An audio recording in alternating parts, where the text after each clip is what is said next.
सबका शुक्रिया अदा करता हूँ जो हमारी दावत पर यहाँ शख्सियात बुज़ुर्गान तशरीफ़ लाए हैं, जो गुज़श्ता कई दहाइयों से पाकिस्तान की हुकूमत में पाकिस्तान को आगे ले जाने में जिनका एक नक्श और रोल रहा है, वो आम शख्सियात जहाँ मौजूद हैं, सबका शुक्रिया। मैं जनाब अफरासियाब खटक साहब की इस बात से मुकम्मल इत्तफ़ाक़ करता हूँ कि जब तक बीमारी की तशख़ीस न दी जाए उसका इलाज मुमकिन नहीं। पाकिस्तान जब से अमरीकी ब्लॉक में गया है और अपने नेशनल इंटरेस्ट को वायोलेट करते हुए अमेरिका और आलमी कुव्वतों के नेशनल इंटरेस्ट को फॉलो किया, डिक्टेट हुआ, उसके नतीजे में जो पॉलिसियाँ और स्ट्रेटजीज़ बनाई गई उन्होंने पाकिस्तान को दहशतगर्दी के अंधेरों में झोंका है। और जब तक वो पॉलिसियाँ बाकी रहेंगी, दहशतगर्दी का दरख्त और उसकी जड़ें खोखली नहीं होंगी, फ़कत शाखें काटने से मसाइल हल नहीं होंगे। एक जो सबसे बड़ा अलमिया हुआ है इन हालात के अंदर, जब इस मुल्क की डेमोग्राफी के ख़िलाफ़ पॉलिसीज़ बनाई गई, ये जितनी भी अफ़गान पॉलिसी थी या जिहादी पॉलिसियाँ थीं या कोल्ड वार के अंदर जो पाकिस्तान की पॉलिसीज़ थीं, ये सारी की सारी पाकिस्तान की डेमोग्राफी के ख़िलाफ़ थी, पाकिस्तान के अवाम की आरज़ुओं की तर्जमान नहीं थी, जिसके नतीजे में पाकिस्तान में ताकत का तवाज़ुन बिगड़ा। कुछ लोगों को मिलिटरीली और मुख्तलिफ हवालों से ताकतवर बनाया गया, जिसके नतीजे में पाकिस्तान में सियासी, समाजी, इज्तमाई और मुख्तलिफ किस्म के बहरान पैदा हुए। नफ़रतें तकसीम करने वाली ताकतें दंदनाना शुरू कर दिया उन्होंने।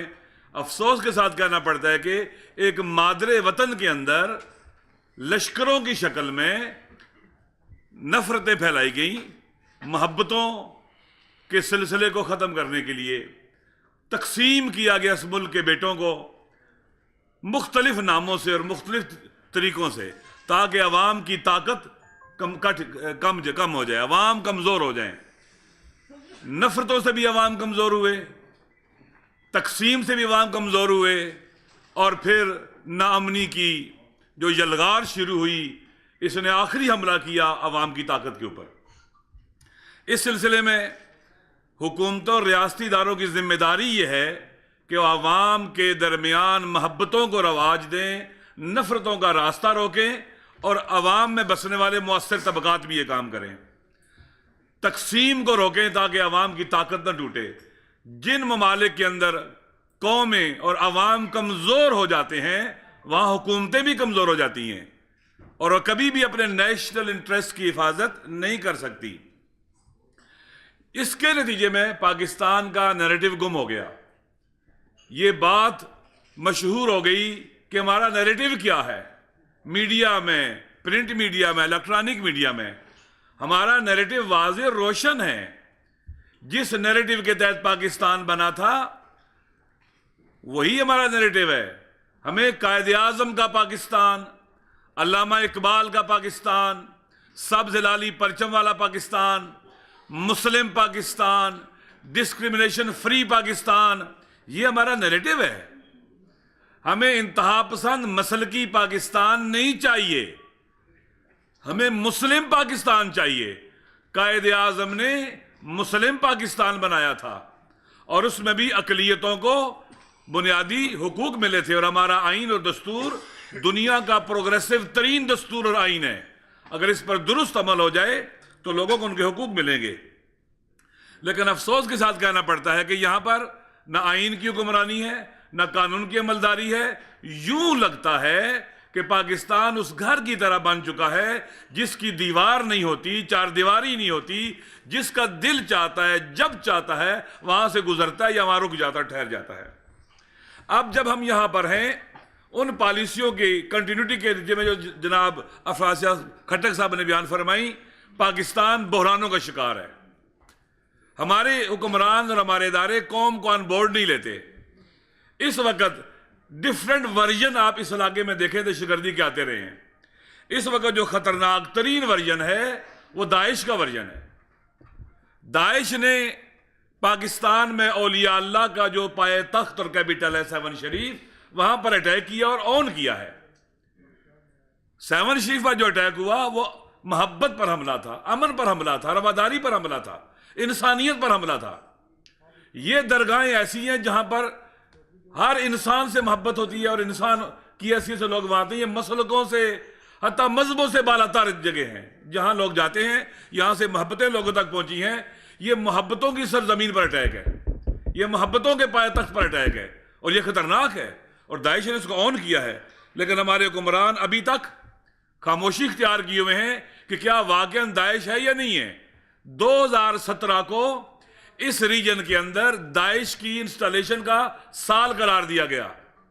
दाइश के लोगों को सीरिया से और इराक से और जगहों से जहां शिफ्ट किया जा रहा है, उनमें से एक ही हमारा इलाका और हमारा रीजन है। लिहाजा हमें इन चीज़ों को तरफ दिक्कत करनी पड़ेगी और हमें दहशतगर्दी के फरीद और थ्रेट के मुकाबले में बैसियत कौम इकट्ठे होकर सामने आना पड़ेगा।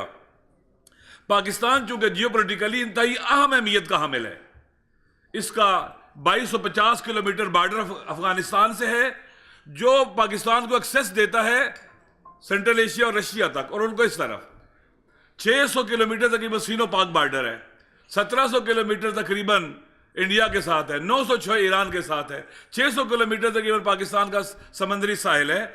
और पाकिस्तान वहां वाक़या है कि ये दुनिया के 5 अरब इंसानों को आपस में मिलाता है, इसकी बहुत वैल्यू है और इसमें सी पैक बहुत अहमियत का हामिल है। आप अगर पाकिस्तान की तारीख पढ़ें, बहरानों की तारीख पढ़ें, जब भी पाकिस्तान किसी अहम मोड़ पर आया, एक अहम फैसले पर आया, तो पाकिस्तान के अंदर बड़ी तब्दीलियां आना शुरू हो गई, इस रीजन में भी तब्दीलियां लाई गई। लिहाजा इस वक्त सी पैक एक जैसा कहा जाता है गेम चेंजर है, बड़ी अहमियत का हामिल है। तो इसी हवाले से थ्रेट बढ़ गए हैं।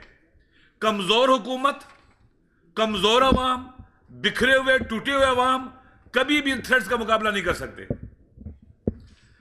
एशिया बहुत अहमियत का हामिल है। पाकिस्तान एशिया का दिल में वाक़या है। अगर यहां पर और वो कुव्वतें जो नहीं चाहती कि एशिया ताकतवर हो जाए और उनकी जगह ले ले, वो चाहती हैं कि एशियन कंट्रीज के बायलैटरल रिलेशन खराब हो, एशियन कंट्री के जो हार्ड पॉइंट्स हैं उनको डिस्टर्ब किया जाए ताकि एशिया डिस्टर्ब रहे। और साउथ एशिया के अंदर पाकिस्तान बड़ा अहमियत का हामिल है। और इंडिया और पाकिस्तान के आपस में इख्तलाफात एटमी मुल्क हैं, पूरे एशिया को हिला के रख देंगे। वेस्टर्न एशिया के अंदर जहां पर एनर्जी के जखारे बड़ी अहमियत का हामिल है, वहां पर अगर गड़बड़ होगी तो पूरी एशिया हिल के रह जाएगा। लिहाजा अगर एशियन नेशन इकट्ठी नहीं होंगी, अपने हाउस के ऑर्डर नहीं करेंगी, एशियन फोरम्स नहीं बनेंगे, एशियन पार्लियामेंटेरियन फोरम्स नहीं बनेंगे, एशियन इंटेलेक्चुअल जर्नलिस्ट फोरम नहीं बनेंगे और अपने हाउस को ऑर्डर करने के लिए काम नहीं करेंगे, थ्रेट्स को काउंटर करने के लिए काम नहीं करेंगे, कौमों को बेदार नहीं करेंगे, दुश्मन को मौका मिलता रहेगा।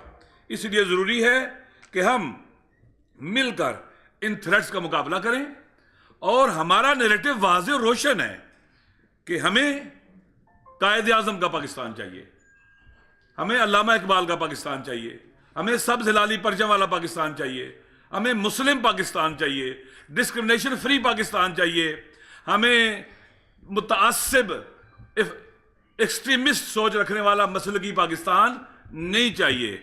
इसलिए अगर हमें कायद का पाकिस्तान होगा तो हर पाकिस्तानी अपने इसके आगे बढ़ने पर इनपुट डालेगा, तासुब नहीं होगा, नफरतें नहीं होंगी और हमारा मुल्क तरक्की करेगा। हम रद्दुल फसाद की हिमायत करते हैं, लेकिन एक क्वेश्चन है हमारा, हमें यह बताया जाए कि ज़रब अज़ब के बाद रद्दुल फसाद की जरूरत अचानक क्यों पड़ गई? नेशनल एक्शन प्लान पर अमल नहीं हुआ तो क्या किसी को सजा मिलनी चाहिए? किसी से पूछना चाहिए क्यों नहीं हुआ? नेशनल एक्शन प्लान के नतीजे में जो इन्होंने इसका गलत इस्तेमाल किया, इन्होंने विक्टिमाइज किया अपने मुखालफिन को, सियासी मुखालफिन को, इसका कहीं से कोई हल है? यहां पर मेरी गुजारिश है कि अगर आइंदा भी अपोजिशन पार्टियां बैठती हैं और इस हवाले से काम करती हैं तो कम अज कम एक रास्ता रोकें कि कभी भी इन हुकूमतों को जिनको आप इख्तियार दे रहे हैं, पावर दे रहे हैं, नेशनल एक्शन प्लान के तहत पावर दे रहे हैं, इन्हें अपने पॉलिटिकल मुखालफिन को सियासी तौर पर विक्टिमाइज करने की इजाजत ना दी जाए। हम इसका निशाना बने हैं और बाकायदा हजारों एफआईआर काटी गई हैं, दुरूद शरीफ पढ़ने पर एफआईआर काटी गई हैं। क्या कभी दुरूद शरीफ पढ़ने वाली मस्जिद से दहशतगर्दों की हिमायत हुई है? हरगिज मेरे ख्याल में। और दहशतगर्दी के हवाले से जैसे इन्होंने फरमाया कि जब तनूर लगाओ तो दूसरे रोटियां लगाते हैं, अभी दाइश की रोटियां लगना शुरू हो गई हैं। लिहाजा हमारे हुक्मरानों को चाहिए कि अवाम को आगाह करें, हाँ खौफ पैदा ना करें, कौम को एतमाद दें, और इंशाअल्लाह कौम पाकिस्तान की एक बहादुर शुजा कौम है। लेकिन इसके लिए अच्छे लीडर, विजनरी लीडर चाहिए। खुदा की बारगाह में दुआ है कि हमें आदिल हुक्मरान दे। वस्सलामु अलैकुम वरहमतुल्लाहि वबरकातुहू।